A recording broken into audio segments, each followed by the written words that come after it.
Fenomeni meno intensi di quelli che hanno devastato campi, sradicato alberi, danneggiato case e automobili, ma il maltempo tornerà già da questa sera ad abbattersi sul Veneto.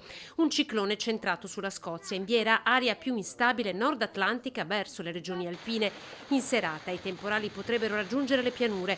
Ad alimentare questi fenomeni l'elevata umidità presente in pianura padana. Per il transito di una saccatura sul nord Italia che porta a una fase appunto di instabilità tra la serata di sabato a partire dalle zone montane e poi la prima parte di domenica con temporali che si estenderanno a buona parte della pedemontana e anche la pianura, interessando quindi con varie fasi il territorio del Veneto. Diciamo che non ci sono probabilmente le premesse per prevedere fenomeni così intensi come sono stati almeno in alcune fasi dei giorni precedenti. Temporali che non raggiungeranno i livelli record registrati tra il 24 e il 25 di luglio, quando a Breganze sono caduti 15 mm di pioggia in 5 minuti, 14 mm a Follina.